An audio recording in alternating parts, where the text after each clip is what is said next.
Welcome to ASP MVC session.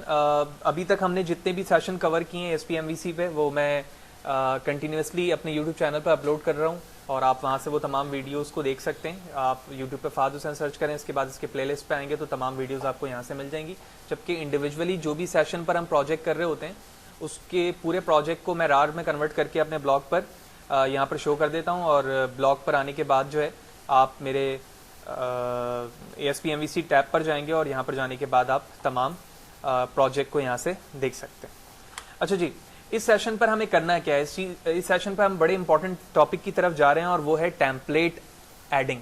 ठीक है, यानी आप अपने ASP MVC प्रोजेक्ट के अंदर एक HTML, बूटस्ट्रैप या वट जिस फ्रेमवर्क से के जरिए से या जिस टेक्नोलॉजी के जरिए से वो टेम्पलेट बनाया गया है उस टेम्पलेट को आप अपने MVC प्रोजेक्ट में कैसे ऐड करवा सकते हैं। ठीक है, तो मैंने सिंपल एक लाइट वेट टेम्पलेट ले रहा हूं ताकि कम ड्यूरेशन के अंदर मैं वो तमाम कॉन्सेप्ट को बता सकूं। ठीक है, लेकिन इसी सिनेरियो या इसी प्रोसेस के तहत ही टेम्पलेट को आप एक ईज के साथ प्रोजेक्ट में ऐड करवा सकते हैं। ठीक है, लाइट वेट लेने का मकसद सिर्फ और सिर्फ ये है ताकि वो काम जल्दी हो जाए और process will be same to every template. तो मैंने गूगल किया HTML टेम्पलेट फ्री डाउनलोड और पहले वाले टैब को यहाँ पर ओपन कर लिया और आप देख रहे हैं नंबर्स ऑफ HTML के कुछ टेम्पलेट्स हैं बूटस्ट्रैप के साथ, जावास्क्रिप्ट, ये तमाम टेक्नोलॉजी यहाँ पर इस्तेमाल की गई है।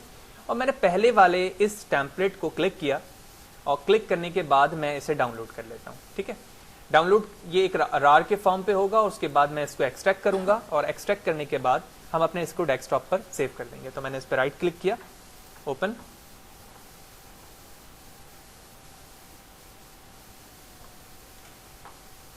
एक्सट्रैक्ट करते हैं डेस्कटॉप पर, कैंसिल, डेस्कटॉप पर चलते हैं।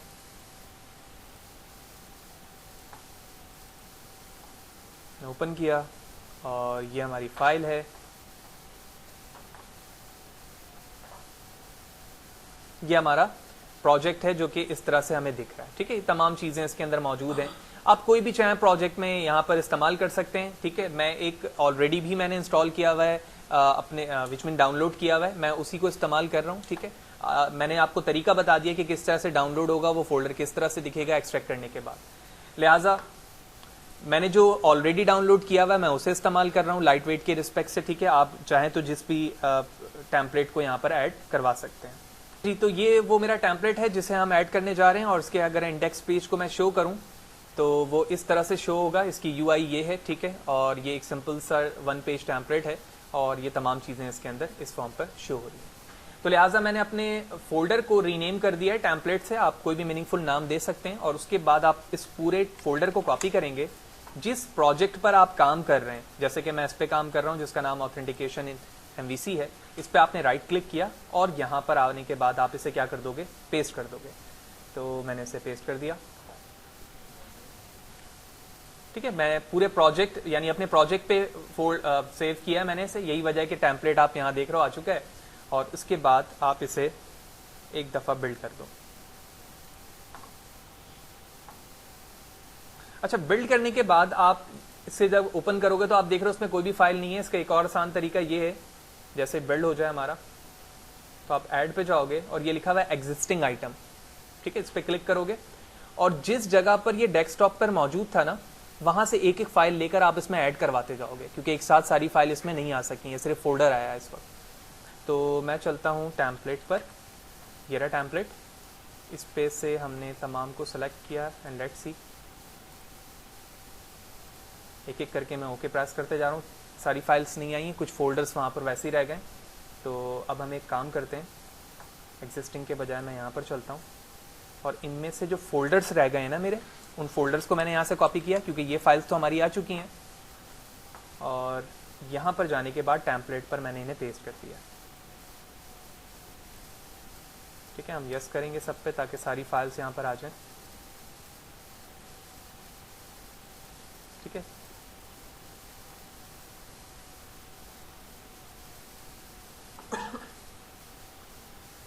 देख रहे हैं आप सारी फाइल्स अब यहाँ पर आ चुकी हैं, जितनी भी वहाँ फाइल्स थी और इमेज की, CSS फाइल की, वट सारी चीज़ें यहाँ पर आ चुकी हैं। अब मैं HTML फाइल को जो कि index.html है मैंने इसे डबल क्लिक किया और ये इसका तमाम कोड है। थोड़ा सा जूम आउट करके मैं दिखाता हूँ, ये सारी चीज़ें यहाँ पर आ गई।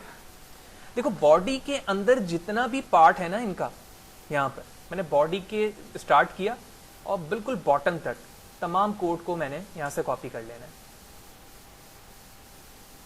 तो यहाँ से बॉडी तक का ये एरिया था, मैंने कंट्रोल सी किया। कंट्रोल सी करने के बाद जैसे कि मैंने प्रीवियस सेशन पे भी डिस्कस किया था कि जब हम आगे जाएंगे तो इन दो फाइल्स पे काम करेंगे, layout.cs HTML और layout partial। ठीक है, मैं पार्शल पे जाऊंगा तो यहाँ पर वो एरिया जो कि आपके हेडर एरिया पर आ रहा होता है नेविगेशन पर, वो इन चीज़ों से रिस्ट्रिक्ट होती हैं, जबकि लेआउट के अंदर ओवरऑल लेआउट की बात की जाती है।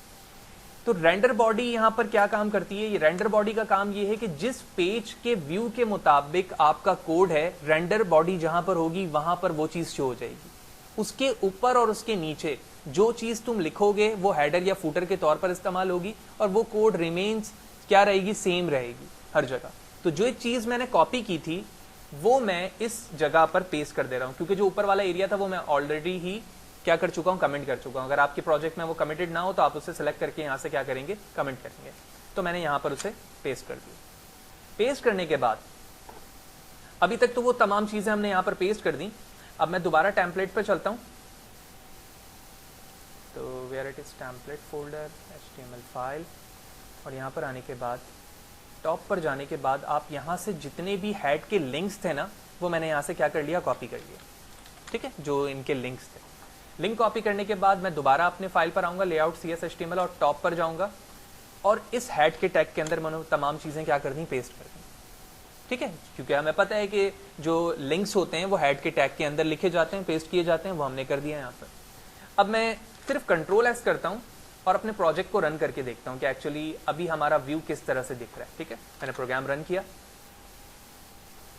तो आप देख रहे हैं कि टेम्पलेट का बेशतर जो कंटेंट था वो यहाँ पर आ चुका है, लेकिन स्टाइलिंग के बगैर, क्योंकि अभी तक जो इमेजेस हैं और जो लिंक्स हैं वो प्रॉपर काम यहाँ पर नहीं कर रहे हैं। ठीक है, जो लिंक्स चाहिए इन्हें जावास्क्रिप्ट की या फिर CSS की, वो लिंक्स नहीं है। लेकिन मैं इस वक्त लॉगिन पे मौजूद हूँ अपने पेज के। मैं नीचे आता हूँ और ये वो एरिया आ गया जो मेरे किसका है? लॉगिन का है। ठीक है, रेंडर बॉडी हुए थे, और बाकी जो फूटर पे वो चीजें वो वैसे ही। Back to project. अब प्रोजेक्ट पे आने के बाद आपको दोबारा अपने CS यानी लॉगिन पार्शल पे चलना है और यहाँ लेआउट पे, और यहाँ पर आके आपको एक कॉन्सेप्ट समझना है कि अगर मैं नीचे आऊं और यहाँ पे दिखाऊं इमेज, तो ये कह रहा है कि इमेज का एक फोल्डर है, उस पर एक इमेज है जिसका नाम है साइड लोगो। ये टेम्पलेट कह रहा है। लेकिन अगर तुम टेम्पलेट के फोल्डर पे जाओ और टेम्पलेट के फोल्डर में इमेज को ओपन करो और किसी भी एक इमेज को सिर्फ और सिर्फ यहाँ ड्रॉप कर दो, तो ये लिंक क्या शो करता है?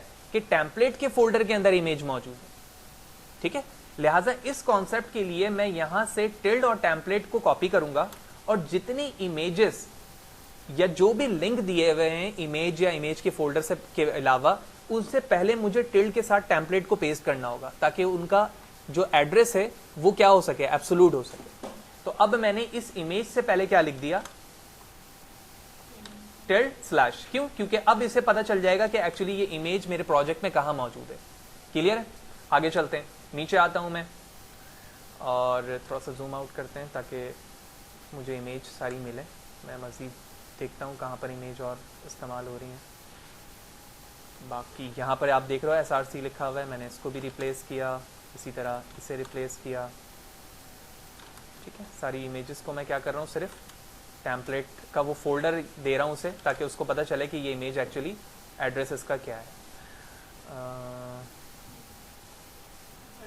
ये भी है। ठीक है, इसी तरह ये भी है, सो ऑन। इसी तरह से आप अपने फोल्डर को क्या करते हैं? रेस्ट्रिक्ट करते हैं। जो जहाँ भी उन्होंने कोई एक्सेस दिया हुआ है कि फोल्डर में कोई चीज़ मौजूद है तो वो कैसे एक्सेस होगी, तो उसके लिए आप एक एब्सोल्यूट एड्रेस इसी तरह से लेंगे कि एक इमेज को ड्रॉप करेंगे अपने व्यू पे ताकि आपको समझ में आ जाए कि उसकी रीडिंग स्ट्रेटजी क्या है। देन आप उसको चेंज करते जाएंगे इस तरह से।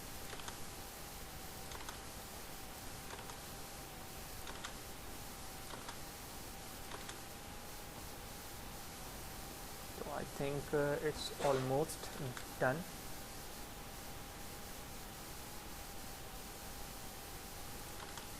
थोड़ा सा फास्ट आ रहा हूँ, हो सकता है कहीं पे कोई चीज़ें छूट गई हूँ। जूम आउट करता हूँ, कंट्रोल S करता हूँ, पेज पर आता हूँ, पेज को रिफ्रेश करता हूँ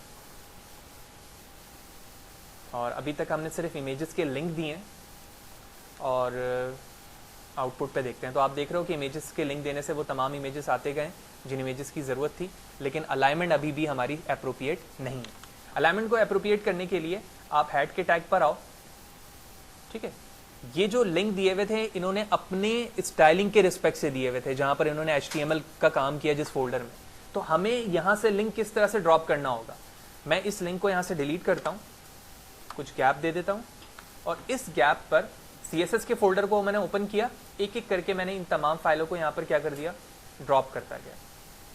तो आप देख रहे हो सबसे पहले क्या लिखा आ रहा है, टेम्पलेट, लेकिन उनमें ये चीज मौजूद नहीं थी। यही वजह है कि वो लिंक प्रॉपर काम नहीं कर रहे थे। इसी तरह JS की फाइल को मैंने ओपन किया, तमाम JS की फाइल भी एक एक करके क्या करता जाऊंगा, ड्रॉप करता जाऊंगा।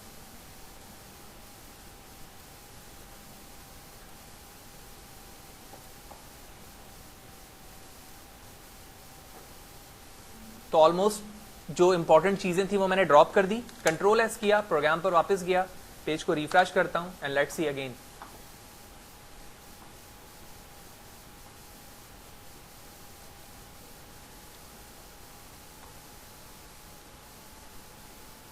तो अभी भी कुछ चेंजेस करने की हमें ज़रूरत है, तो हम वापस चलते हैं। और मज़ीद हमारी दो फाइलें यहाँ पर रह गई हैं, responsive.cs की और एक style.cs की, और ये किसके अंदर मौजूद है, टेम्पलेट के अंदर ही मौजूद है ना। तो मैंने रिस्पॉन्स को भी यहाँ से ले लिया, एंटर प्रेस किया, और style.cs को भी मैंने यहाँ पर ड्रॉप कर दिया। कंट्रोल S करते हैं, फिर पेज को रिफ्रेश करता हूँ।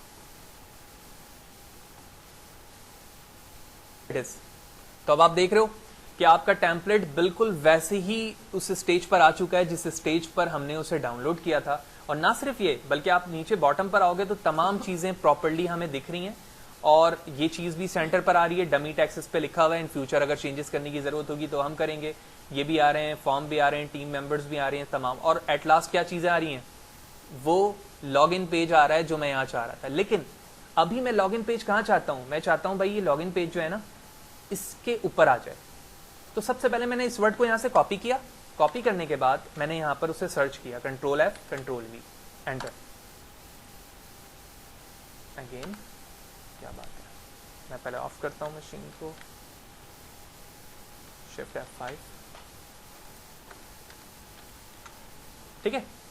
तो इसका मतलब ये हुआ कि इस हेडर के बाद और इस सेशन से पहले अगर मैं अपने रेंडर बॉडी को यहाँ पर पेस्ट कर दूं तो इसका मतलब है कि हमारा जो फॉर्म है, जो पेज का व्यू है, वो हमेशा इसके दरमियान शो होगा।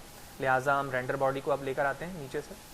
मैं बॉटम पर जाता हूँ, ये रहा हमारा रेंडर बॉडी, मैंने इसको यहाँ से किया कंट्रोल X, ऊपर आते हैं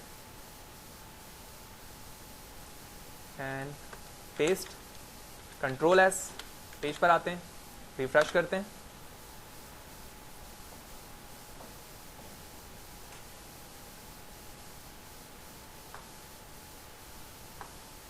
एंड हियर इट इज।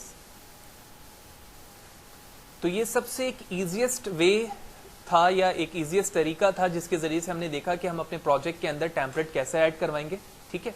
और रही बात वर्किंग की, तो वर्किंग तो हमारी वैसे ही रहेगी क्योंकि हमने ASP के बिहाफ पर काम करना है, लेकिन टेम्पलेट हम जिस व्यू पे भी चाहते हैं वो हम चेंज करवा सकते हैं। फॉर एग्जांपल हम यहाँ पर उसी सिनेरियो पर वर्क करते हैं जैसे हम पहले कर रहे थे।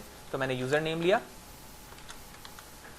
पासवर्ड लिया और पेस्ट किया, ठीक है। लॉगिन से ये रीडायरेक्ट हो रहा है डैशबोर्ड पर, लेकिन जैसे डैशबोर्ड पर जाएगा तो हमारा व्यू हमेशा हर जगह क्या रहेगा, सेम रहेगा, ठीक है। और जहां पर रेंडर बॉडी हमने रखी हुई है वहीं पर वो चीज लिखी हुई आएगी कि आप डैशबोर्ड पर आ चुके हैं और आप क्या सिनेरियो। जैसे ही इस पर क्लिक करूंगा लॉगिन पर आ जाऊंगा और लॉगिन का व्यू आ जाएगा। तो तमाम चीजें हमारी वैसी चलती रहेंगी। अब एट लास्ट बारी आती है कि किन चीजों की हमें जरूरत नहीं है। जिन चीजों की जरूरत नहीं होगी हम सिर्फ यहाँ पर आएंगे अपने प्रोजेक्ट पे और यहाँ से उन चीजों को डिलीट करते जाएंगे। जो चीजें मुझे मजीद ऐड करने की जरूरत है, जो एज लाइक कॉन्स्टेंट काम करेगी यहाँ पर एज अ टेम्पलेट, वो मैं यहाँ पर ऐड करता जाऊंगा। इसी तरह ना सिर्फ ये, बल्कि अगर आप चाहते हो कि अपने इस व्यू को भी चेंज करना, क्योंकि हम जानते हैं कि जब हम MVC टेम्पलेट पे काम कर रहे होते हैं प्रोजेक्ट पे ASP.NET पे, तो जो व्यू बनकर आ रहे होते हैं वो बूटस्ट्रैप की तर्ज पर आ रहे होते हैं। तो आप चाहें तो इसको भी चेंज कर सकते हैं। कैसे? जैसे इस वक्त मैं साइनअप के लॉगिन के व्यू पे हूं ना, तो मैं जाता हूं लॉगिन के व्यू पर, ठीक है। ये लॉगिन का व्यू है और ये एक डिव देख रहे हो आप। इस डिव पर CSS की प्रॉपर्टी, आई मीन बूटस्ट्रैप की प्रॉपर्टी है। तो अगर तुम यहां जाओ और कंट्रोल के साथ स्पेस प्रेस करो तो आप देख रहे हो तमाम चीजें यहाँ पर बूटस्ट्रैप की आ रही हैं। मैंने बूटस्ट्रैप में से अलर्ट डेंजर को यहाँ से कॉपी किया लिखने के बाद, ठीक है। कॉपी करने के बाद ये देख रहे हो आप एडिटर 4 लिखा हुआ है ईमेल, और इस फॉर्म के अंदर जो क्लास यूज हुई हुई है ना, मैंने यहां पर पेस्ट कर दिया। यानी जो टेक्स्ट बॉक्स है उसे मैंने अलर्ट डेंजर के रिस्पेक्ट से चेंज कर दिया है बूटस्ट्रैप के। Control S, let's see.